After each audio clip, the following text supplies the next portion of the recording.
And then my last year began, and Emma came round to my rooms, and she said, Stephen, you know, you really ought to join the Footlights. Now, I ought to explain, Cambridge has this club in it called the Footlights Club.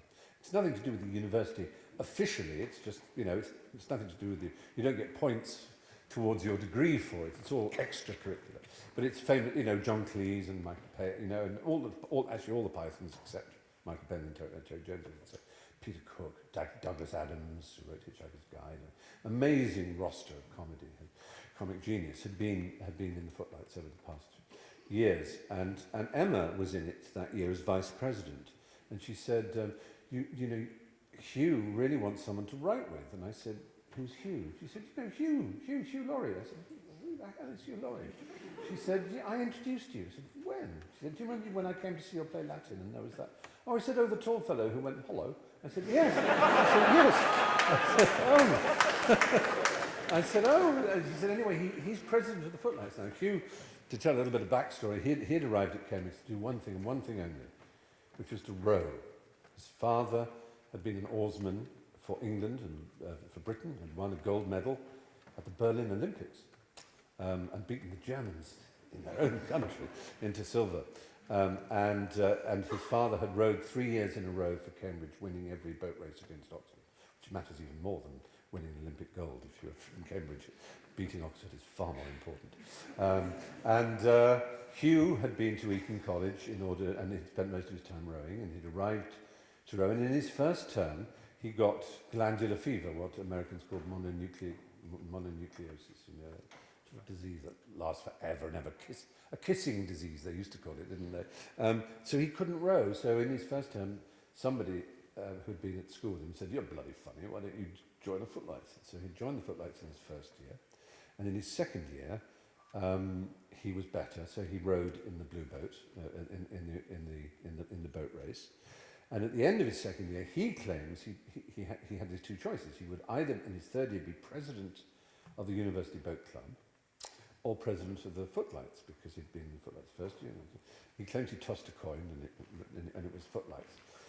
So he said to Emma, oh, can you please be the vice president for me? And she said, yes, absolutely. He said, but I need someone to write with. I mean, I like writing, I can write songs and I like writing, but I need someone. He said, that guy who wrote that funny play you took me to, Stephen Fry, can you introduce him to me again? Because maybe we'd write well together. So that's what Emma was saying. And I said, oh, yes, I dimly remember him. He said, anyway, let's go to his rooms. And he was in another college. I won't try and explain to you how Cambridge works, but it's a collegiate system and it's very complicated. So I walked out of my college, which is called Queen's College, all the way up the road to his college, which was called Selwyn College. We knocked on the door, and it was answered by his girlfriend, Katie, and he was sitting on the bed with a guitar in his lap, and I'm just looking through it, and he went, hello, and I went, hello. And Emma and Katie went around the corner to pour out glasses of wine and make coffee and whatever. And Hugh said, I've just written a song. And he played a song on the guitar. And it was very, very funny. It was a satirical song. I said, it's brilliant, it's brilliant, it's brilliant. I said, you could even do this. And I just made some suggestion about a lyric. And he wrote it down like that. And then he got out a piece of paper and said, I've been thinking of this sketch here. And about 4 hours later, Emma and Katie were just staring at us with their arms folded. And we'd written 3 sketches. And we realised that in a totally non-romantic, non-sexual way, we had fallen completely in love. We'd fallen in comedy love. It's a very rare and extraordinary form of love, collaborative comedy love. And we still are to this day, though of course our paths have diverged, and I don't know, poor thing, he's a hospital porter somewhere, I don't know. I think he busks music as well. He tries to raise money. Bless him, yes. But then so does everybody. You just need a little machine. You can get your own CD out. It's tragic, really.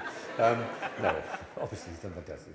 I'm so proud of him. But at the time, as I say, comedy was our thing, and we just instantly became best friends. Instantly started writing, and went to Edinburgh, and we did with our show, and I remember one sketch we wrote, and again, it sounds like boasting, but it's just so peculiar, because when you're a student, you don't really think like this, but there was a sketch that Hugh and Emma and myself were in, and we needed someone to be a judge. It was an American courtroom sketch, and so we cast this girl who we all thought was a good actress, who was a friend of ours, Tilda Swinton. So she played the judge. I got a photograph of that sketch somewhere with Tilda and Emma and Hugh and me.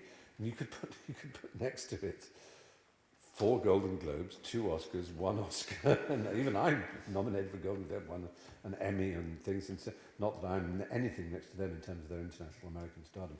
And there we were as students on a stage, petrified with fright, hoping just to raise a laugh. You never know what the future will bring. It is really extraordinary.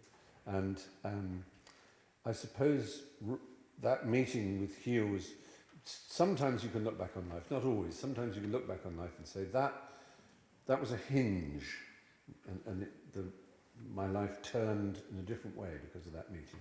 Now, if I had not gone to prison, I would have gone, if I had gone to university as a normal person, I would have gone at least 2 years earlier, because I wouldn't have been expelled from so many schools. I would have taken exams at a normal age, and if I'd met Hugh at all, it would have been he would have been in his first year and I would be leaving. And my life would be utterly different. Who knows what it would have been like, but it would have been so different. I expected to stay at university as an academic, quietly grow tweed in a corner somewhere. As it is, I was just good fortune. It's ridiculous. And then you wouldn't have been here. And I wouldn't have been here now, which is the only place in the world to be. Almost wrap it up, I guess. Yes. Oh dear. Although I have tons of questions, but that's okay. No. I have a few questions from the audience. Yes, do. There's a question from Antje Ludewig. I don't know if she's here. Verbend. Oh, there. Verbend. Shall I read it? Because it's here, it says, does Mr. Fry know by any chance if Mrs. Stephen Fry will ever publish a cookbook? Does he see a career for her in presenting a cooking program like Saturday Kitchen, or have a ride around the country with the Harry Barkers to find the best thing to do with Stan?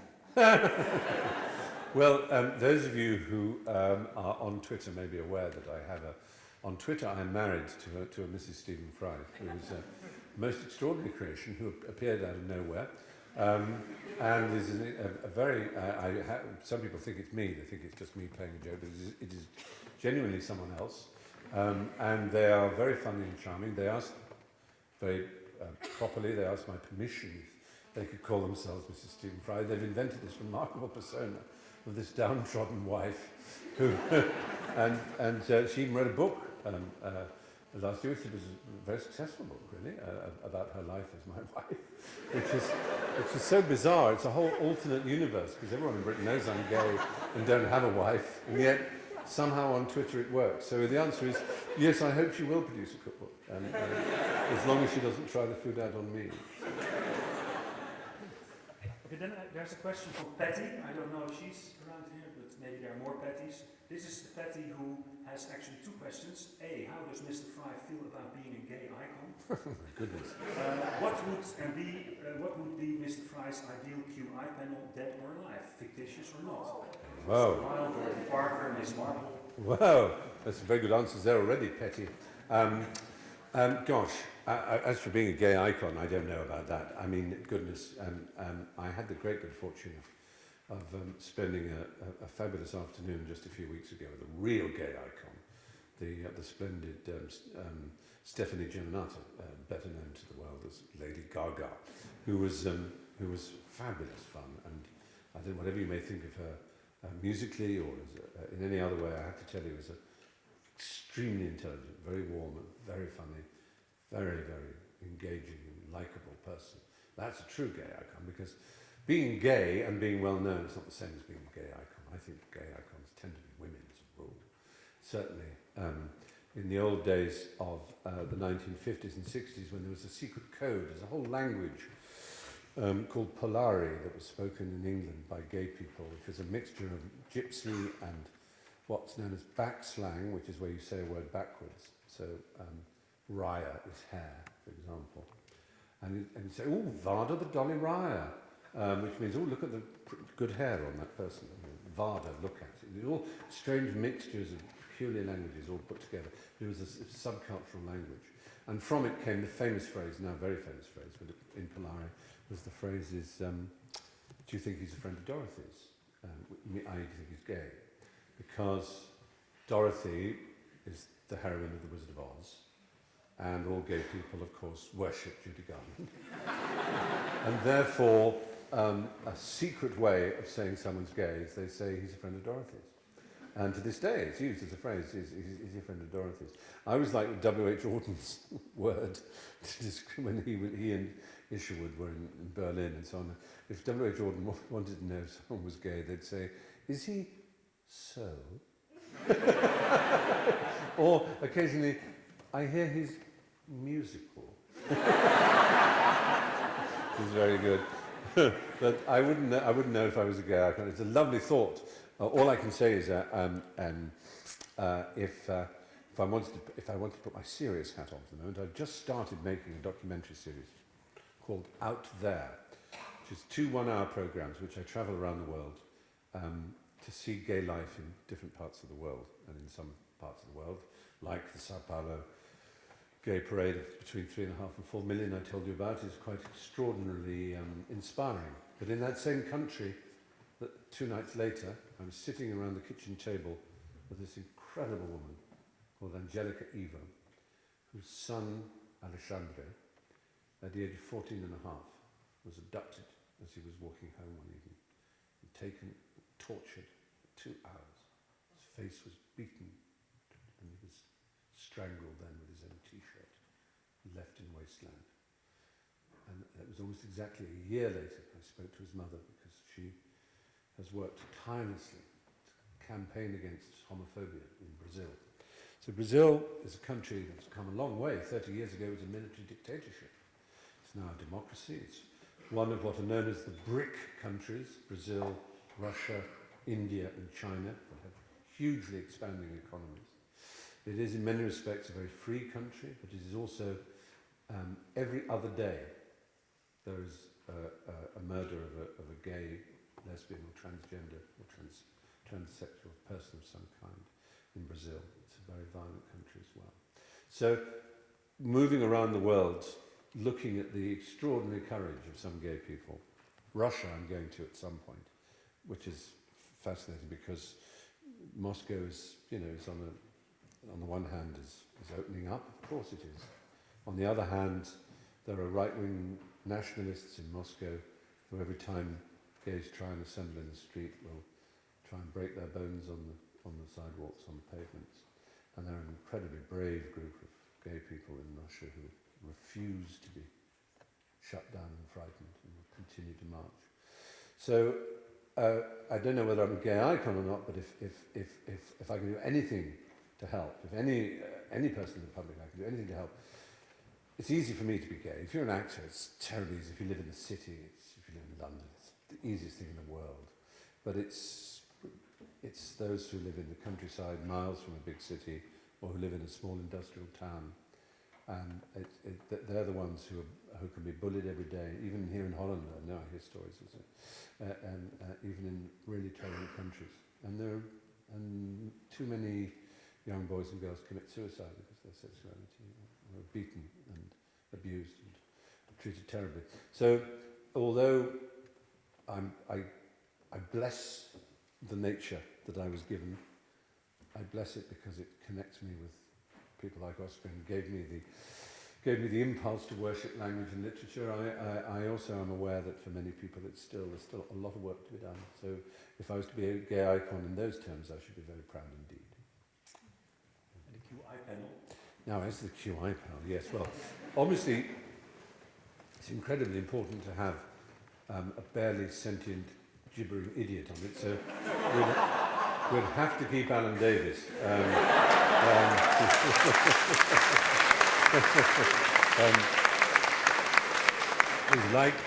He's like a little puppy who runs into a mirror, and every time he bangs his head, he gets up and he runs into the mirror again.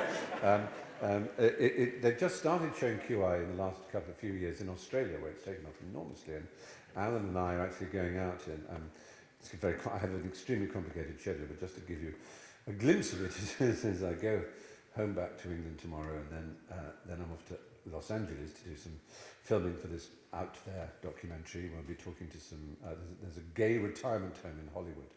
Fantastic. Amazing people who worked in Hollywood in the 30s and 40s who tell all these stories about life as it was. all the secretive gay life of Hollywood then, as well as speaking to Neil Patrick Harris and some out actors and some actors who don't want to be interviewed but with their voice changed in silhouette to explain why they feel they can't come out. So I'll be doing that, and then I go to South Africa to do a film this is as an actor now, as The Borrowers, and then to New Zealand for really quite some time, because it's 2 films, the Hobbit film, Tolkien film. Thank you. I didn't write it, was Tolkien, but thank you for the applause. You did write Dam Busters. I did write Dam Busters for Peter Jackson, and that's exactly.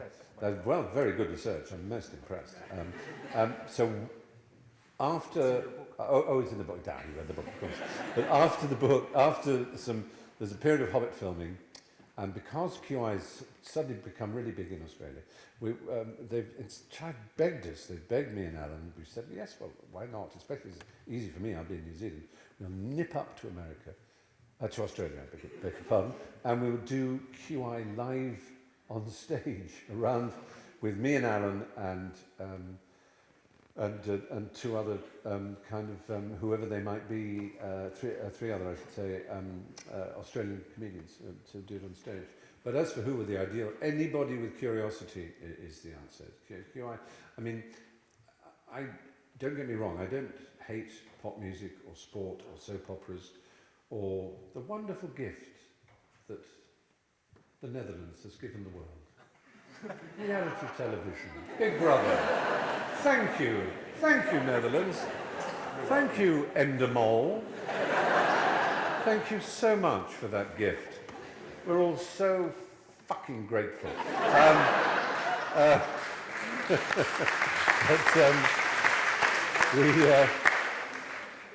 One thing we're proud of QI is, although, as I say, there's no real objection to reality television or sport or soap operas or popular culture and so on.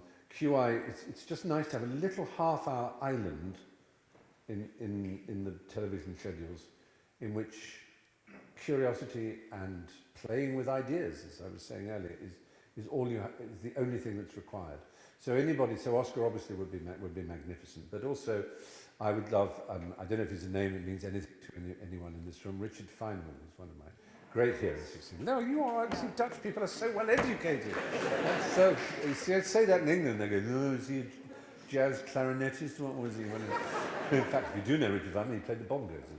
But he was a great scientist, great physicist. He won a Nobel Prize, but even more extraordinary, he was a great communicator, one of the greatest communicators you can imagine, and his books are all available, and even more marvellously on BBC, which you may be able to get online here. It's very difficult, but if you've got a friend who understands computers, get a proxy server, which basically fools your computer into thinking it's in England, so you can access the whole BBC archive, and there's some amazing lectures that Richard Feynman gives.